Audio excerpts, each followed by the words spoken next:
தரிசனம் நேயர்களுக்கு அன்பு வணக்கங்கள். ஆடி மாசத்துல வரக்கூடிய விசேஷங்களை பார்க்கக்கூடிய நாம், ஆடி 18 என்ன விசேஷம் அப்படிங்கிறத கொஞ்சம் அனுபவிக்கலாம். வாங்களேன், தரிசனம் பண்ணலாம். இது நாம் ஒன்றும் புதுசாக தரிசனம் பண்றதில்லை. முன்னோர்கள் கொடுத்து விட்டு போயிருப்பதை நாம் தரிசிப்போம்.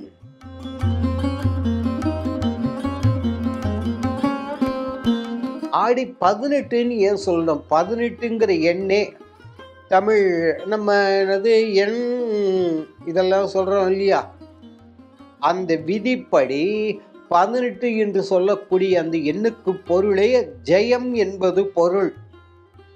நாம் நினைவில் வச்சுக்க வேண்டியது வியாச பாரதம்ங்கிற பேர். பின்னாடி வியாச பாரதம் அப்புறமா தான் வச்சுது. ஆனால் முதலில் வியாசாச்சாரியால் அந்த வியாச பாரதத்துக்கு வச்ச பேரு ஜெயம்.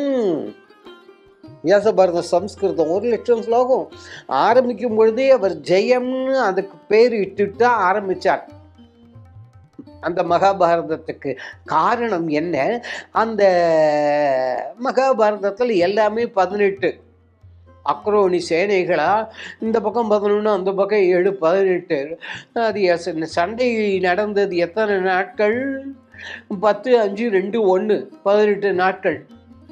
சரி, கிருஷ்ண பரமாத்மா கீதை சொன்னாரே 18 பருவா, அதுல 18 என்று சொல்லக்கூடியது வெற்றி வெற்றி வெற்றி. ஐயப்பன் அங்க மலையில 18 படி.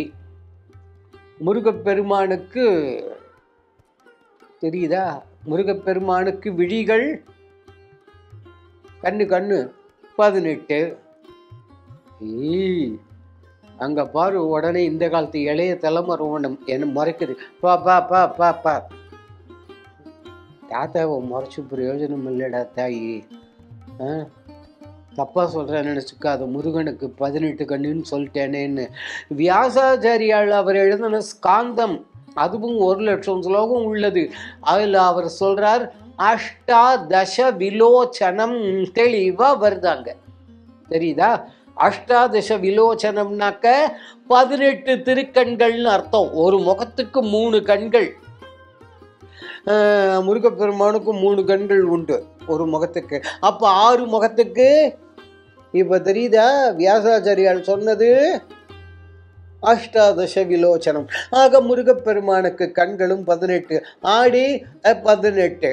இப்படி இந்த 18 என்று சொல்லக்கூடியது நம்ம வாழ வைக்கக்கூடியது. அங்க ஆடி 18க்கு ஒரு 10 நாள் முன்னாடியே இந்த நவதானியம் இருக்கு இல்லையா, அது ஒரு பாத்திரத்துலாம் பெரிய இந்த பாத்திரம் இல்ல, இந்த மண்பானைக்கு மேல ஒரு மூடி மாதிரி மூடுவோம்ல, அந்த மூடியில் லைட்டாக மண்ணை தூவிட்டு கொஞ்சமாக சில சமயம் எருவை கூட போடுவாங்க. அதில் இப்படி போட்டுட்டு அப்படியே தண்ணியை தெளிச்சுட்டு இந்த நவதானியங்கள் விதைகளை அதில் வச்சு தண்ணி தெளித்து விட்டுருவாங்க. 10 நாள் ஆன உடனே பார்த்தா அவ்வளவு நல்ல பசுமாக முளைச்சு பளிச்சுன்னு இல்லை. நீதான் என்ன போட்டியா? நீதான் எனக்கு தண்ணி ஊற்றுனி. இந்த செடி கொடிகள் இருக்கு பாருங்க, அது இந்த மாடுகள் கன்றுகள் இதெல்லாம் பேசுவோம் ஐயா. நாம் என்ன பண்ணினாலும் சரி, பேசாத ஒரே ஜீவன் வேண்டாம் நமக்கு. அதுக்கு வம்பு. மனுஷ ஜாதி தான் அது. என்ன செய்யறது? அப்படி பளிச்சுன்னு அது அப்படி இந்த பக்கம் திரும்பி அந்த பக்கம் திரும்பி. இந்த 10வது நாள் ஆடி 18 அன்னைக்கு காலையிலேயே கிளம்ப மாட்டாங்க. அதை ஞாபகம் வச்சுக்கணும், தெரியுதா? அந்த மத்தியானம் அப்படியே கொஞ்சம் நேரம் கழிச்ச உடனே அதை நிறைய பெண்கள், இளமையான பெண்கள், இதில் கல்யாணம் ஆனவங்க ஆகாதவங்க எல்லாம், அந்தந்த கொஞ்சம் வயதானவர்கள், அது பின்னாடி ஒரு 3 நாள் முன்னாடி என்னடா குழந்தை பண்ற நீ அப்படின்னு வழி காண்பிக்கும்படியாக அவர்கள் எல்லாம் வருவாங்க. ஒரு 10 வீடு 15 வீடுக்கு ஒரு தடவை எல்லாம் இந்த பாலிகையை தலையில் கொண்டு வருவாங்க, தூக்கிட்டு வருவாங்க சுமந்து கொண்டு. இதை முளைப்பாரி என்று சொல்வார்கள், முளைப்பாலிகை என்றும் சொல்லுவார்கள். அப்படி தூக்கிட்டு வர்ற அந்த முளைப்பாரியை சில ஒரு 10 வீடு அப்படிங்கிற அளவுக்கு கணக்கெல்லாம் இருக்குது, அதுக்கு செட் பண்ணிக்கிறது தான். அங்கே இறக்கி வச்சுட்டு எல்லாம் கூடி அப்படியே கொலவைப்படுவாங்க. பார்க்கணமாக கொலவைன்னா ஏதோ அவர்கள் பாட்டு பாடுறதுன்னு மட்டும் நினச்சிடாதீங்க. முதல்ல இப்படியே அப்படி ஒரு வட்டம், அப்புறம் இந்த வட்டத்துலேருந்து பாருங்க, இங்கே இருக்கிறது அங்கே ஓடும், அங்கே இருக்கிறது இங்கே ஓடும், இங்கே இருக்கிறது இங்கே ஓடும், இங்கே இருக்கிறது இங்கே ஓடும். அப்போ நடுவில் விட்டுட்டீங்களே, கேட்கக்கூடாது, தெரியுதா? இப்படி ஓடும் போதே அந்த நடுவில் இருக்கிறது அதுக்கு இந்த பக்கம் வரும். பாப்பா எனக்கு மின்சாரம் ஐயாது, வினாடி நேரம் அசைஞ்சாலும் சரி, ரெண்டும் ஒன்றுக்குள்ள ஒன்று இடிச்சுக்கோ. கொஞ்சம் கூட இப்படி இல்லாமல் அழகாக அப்படி. இதுக்கெல்லாம் கணக்குன்னு சொல்கிறோம் இல்லையா? இந்த கணக்கில் தலை சிறந்தவர்கள் பெண்கள், நமது முன்னோர்கள். அதில் விளையாடினார்கள், ஆட்டி படைத்தார்கள். இங்கேருந்து அப்படி போகும்பொழுது இவ எப்போ கிளம்புறா இந்த பொண்ணு, நாம் எப்போ போனால் இவன் மேலே இடிக்காமல் அடுத்து நம்ம இடத்துக்கு போகலாம், அப்படி வரும்போது அப்படி கிராஸ் பண்ணுவாங்க பாருங்க. இதெல்லாம் வீடியோ எடுத்து பார்த்து அந்த டைமிங் சென்ஸ் கால கணக்கு என்கின்றீர்களே, நடுங்கணும், பயப்படணும். இன்று வரையில் அதை பெண்கள் கட்டி காப்பாற்றி கொண்டு வருகிறார்கள் இன்றைக்கும். அப்படி இந்த மலைப்பாலகிய நேர இந்த காவிரி ஆத்தங்கரைக்கு கொண்டு வரார்கள் இல்லையா? காவிரி கரைக்கு வந்த உடனே இங்கே ஏற்கனவே ஒரு இடத்துல நல்ல சுத்தமாக தூய்மை பண்ணி இப்படி பசுஞ்சாணத்தில் புளியார் பிடிச்சி தண்ணி கிண்ணி தெளித்து எல்லாம் வச்சுருப்பாங்க. இந்த இவ்வளவு முளைப்பாலகையும் அங்கே இறக்கி வைக்கப்படும் வரிசையாக வச்சுக்கிட்டு அங்கே ஒரு பாத்திரத்தில் இந்த பச்சரிசி, வெல்லம் இதெல்லாம் வச்சு நல்லா தண்ணியை தெளித்து ஊற வச்சுருவாங்க. அது பாட்டுதோ வச்சுருக்கு, இப்போ தான் ஊற வச்சுருக்காங்க, அங்கே இருக்கும். அது கொஞ்சம் வெல்லம் இதெல்லாம் அப்படி போட்டு ஊறிட்டு இருப்பாரு. அதே நேரத்தில் இங்கே இவங்க உட்காந்து அப்படியே கும்மி அடிக்கிறது, பாட்டு பாடுறது எல்லாம் நடக்கும். அந்த நேரத்தில் இதுக்கு தான் பின்னாடி வயதான பெண்கள் சில பேர் அப்படியே வழிகாட்டுபவர்களாக வருவார்கள்னு சொன்னேனே, அந்த மாதிரி அந்த பெண்மணிக்கு வந்து, ஆண்டியே நீ குப்புசாமி பொண்ணு தானே? ஆமாம் பாட்டி. நீ ராமமுன்னா? ஆமாம். என்னையா விட்டு என்ன உறவு இவ்வளவுக்கு? இந்த அம்மா அந்த அம்மாவுக்கு சொந்தம் கிடையாது, அந்த அம்மாவுக்கு இந்த அம்மா சொந்தம் கிடையாது. இந்த அம்மா கையில் இருக்கிற மஞ்சளால் அவர்கள் நெத்தியில் கீறி விடுவார்கள். இந்த சில பேருக்கு கட்டி கையில் கொடுப்பார்கள், சில பேருக்கு கட்டி விடுவார்கள். அதை வாங்கி கொள்ளக்கூடிய அந்த மஞ்சள் கயிறு சில பேர் கழுத்தில் கட்டி கொள்வார்கள், சில பேர் கைகளில் கட்டி கொள்வார்கள். என்ன என்ன குடும்ப கலாச்சாரம், என்ன பூமியாது? யார் இது என்ன தெரியாது, என்ன சொந்த பந்தம் தெரியாது.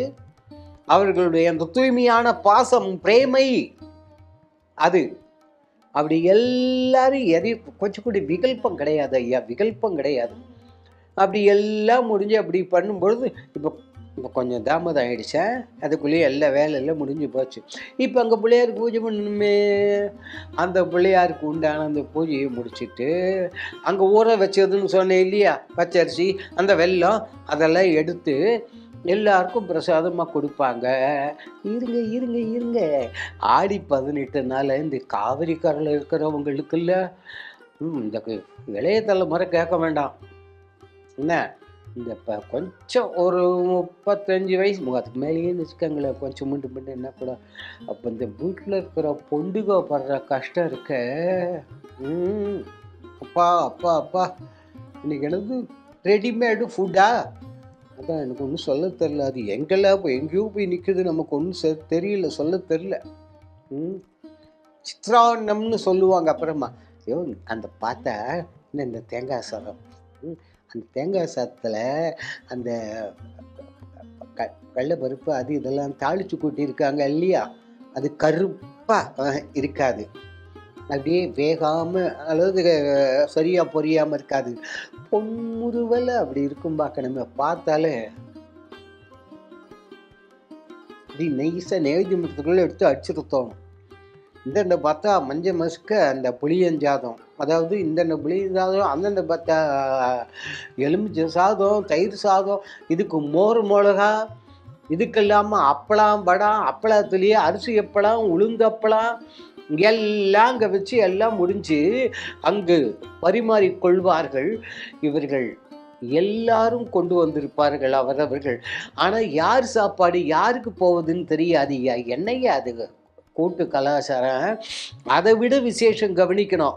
இந்த வேடிக்கை பார்க்கக்கூடியவர்கள், காவிரிக்கு வரக்கூடியவர்கள், தேசாந்திரிகள் அப்படின்னு சொல்கிறோம் இல்லையா, அந்த மாதிரி வர்றவர்கள் கூட வந்து அப்படி வந்து அவங்கள பார்த்தாலே போகிறோம். அவங்களே வந்து என்ன கும்பலாக இருக்குது, ஏதோ சாப்பாடு நம்ம கிடைக்குமா அப்படின்னு அவங்க பார்த்து அப்படிலாம் நினைக்க கூட வேண்டாம். அந்த பக்கம் வந்தாலே போகிறோம். பா தம்பி, சாப்பிட்றியா? எங்க பாரு அந்த புள்ளையாண்டான் வர, இலைய போடு அவனுக்கு. சை, என்ன பா, அவ்வளவு ஒத்துமையா இருந்த ஞான பூமி இது. ஆடி 18 அன்னைக்கு அப்படி வெள்ளம் பெருக்கெடுத்து ஓடி வரும். பெருக்கெடுத்து ஓடி வரும்பொழுது அதில் சப்பரம் மிதந்து வரும். சப்பரம்னா வேற ஒன்றும் இல்லை, தேர் பார்த்துருக்கோம் இல்லையா, தேர். அதே தேரையே மிக சின்ன அளவில் பண்ணி அதை தண்ணியில் முதக்க விட்டுருப்பாங்க. சின்ன அதை சப்பரம்னு சொல்லுவோம், அதை வச்சுக்கோங்களேன். அதுக்கு மேலே சில இடத்துல அந்த துண்டு வேட்டி கட்டியிருப்பாங்க. சில இடத்துல இந்த துண்டு வேட்டி இதில் காசு இருக்கும், காசு இருக்கும் வச்சுருப்பாங்க, முடிச்சு போட்டு வச்சுருப்பாங்க. இளைய தலைமுறை என்ன பண்ணுங்கிறது, அங்கே போய் ஆடி 18 அன்னைக்கு, ஏய் அதில் ஏதோ கொஞ்சம் இங்கே பாரு முடிச்சு பெருசாக இருக்குது, தள்ளு அப்படின்னு குதிக்க போகும். அடுத்தவன் எங்கே அவன் எடுத்துகிற பிறகு இவனை தள்ளி விட்டு 2 பேரும் சேர்ந்து குதிப்பான். அது குதித்து அதை மீட்டு வந்து அப்படி இருக்கும். அதில் இருக்கிறது கால்னா வந்தாலும் சரி, அந்த கப்பு வாங்கின குஷின்றவன் இதெல்லாம் அது பக்கத்தில் கூட நிற்க முடியாது. அப்படி இந்த இடத்தில் மகான்கள் இந்த ஆடி 18 வைத்து ஒரு பாடம் நடத்தினார்கள். அதை சொல்லி இன்றைய நிகழ்ச்சியை நிறைவு செய்வோம். ஆடி 18 இவ்வளவு நேரம் சந்தோஷமாக டெம்போவோட பேசணும், அடித்து கழுப்பினோம். வாங்க இப்போ போகலாம். நதியில் கொஞ்சம் பெருசாக வருது, கருப்பாக வந்துக்கிட்டு இருக்கு. அது பாட்டில் மருந்து வருது. இதை பார்த்தான் ஒருத்தன், ஏய் ஏதோ பெருசாக பெரிய மூட்டை வருது, குடிச்சிட்டான். அது பாதி வெள்ளத்தில் பாதி கவரில் வந்துட்டு இருக்கு. இவன் குச்சி போகிறான். பாதி அதுக்கு நெருங்கும் போதே ஒரு மாதிரி இருக்கு. டேய் வேணாம் வந்துடுறா, டாய் வேண்டாம் வந்துடுனா. அட போட, இவ்வளோ தூரம் வந்துட்டேன், இன்னொரு 10 அடி தானே, அதை இங்கே தண்ணி முழுங்கிட்டு எப்படியானு அது பிடிச்சிட்டு வந்துடுறேன் இது அப்படி இப்படின்னு அடிச்சு பிடிச்சிட்டான். பிடித்து விட்டானே தவிர அவனால் திரும்ப முடியவில்லை, மீள முடியவில்லை. டேய் உனக்கு அந்த கம்பளி மூட்டை இல்லாட்டி கூட பரவாயில்ல, விட்டுறா வந்துருன்றாங்க. அவன் சொன்னான், நான் அதை பிடித்த அதே வினாடியில் விட்டு விட்டேன். அதுதாண்டா என்ன விடமாட்டேங்குது. ஏன்னா நான் கம்பளி மூட்டைன்னு ஆசையாக பிடிச்சேன் இல்லையே, அது பெரிய மூட்டைன்னு. அது கம்பளி மூட்டை அல்ல, பெரும் கரடி. எங்கேயோ இந்த வெள்ளத்தில் மாட்டிக்கிட்டு மோந்து வந்திருக்கு. அது ஏதோ பெரிய இதுன்னு நினைச்சு நான் அது ஆசையா போய் பிடிக்க, அது உயிர் தப்பற ஆசையில் என்னை பிடித்திருக்கிறது. தெரியறதா? இது பழந்தமிழ் இந்த வெள்ளத்தை வச்சு சொன்ன அற்புதமான கதை. இதில் என்ன விசேஷம்னா, அந்த வெள்ளம் என்பதுதான் வாழ்க்கை. ஆடி 18 வெள்ளங்கிறது வேற எதுவும் இல்லை, ஞாபகம் வச்சுக்கோங்க. இது மட்டும் பாருங்க, வேணா கூட வாழ்க்கை என்கின்ற அந்த வெள்ளம். வாழ்க்கை என்னும் ஓடம் பாட்டெல்லாம் கேட்டிருக்கீங்கள்ல, இந்த இடத்துல வாழ்க்கை என்பது வெள்ளம். அந்த வெள்ளம் அப்படி வரும்பொழுது ஞாபகம் வச்சுக்கோங்க, அந்த கரடி அது நம்மளை பிடிக்கல. திருப்பி சொல்கிறேன், அது நம்மளை பிடிக்கல. அந்த கம்பளி மூட்டை என்னன்னு நம்மளை பிடிக்கல. கரையில் இருந்த நாம் அதை பிடிக்க வேண்டும் என்ற ஆசை வசப்பட்டு போய் அதை பிடித்தோம். ஆனால் அதிலிருந்து மீள முடியாமல் அந்த ஆசையே நம்மை அழித்து விடுகின்றது. டிசையர் நோஸ் நோ எண்ட், ஆசை கோரளவில்லை. தாய்மான சுவாமிகள் பாட்டியா, உங்க இங்கிலீஷ்காரன் அப்புறம் சொன்னோம், desire nose no end. Thayumana சுவாமிகளும் போற பக்கத்தில் அவர் பாட்டு சொல்லிட்டு போயிட்டாரு. ஆகவே ஆசை வசப்பட்டால் அதுவும் பேராசை வசப்பட்டால் தப்ப முடியாது. இதைத்தான் வள்ளுவர் சொன்னார், நுனிக்கொம்பர் ஏறினார் அகதிறந்து ஊக்கின் உயிர்க்கு இறுதியாய்விடும் என்பது வள்ளுவருடைய வாக்கு. ஆகவே அந்த 18 என்று சொல்லக்கூடிய எண்ணுக்கு உண்டான அவ்வளவு தெய்வங்களும் காவேரி தாய் உள்பட ஞாபகம் வைத்துக்கொள்.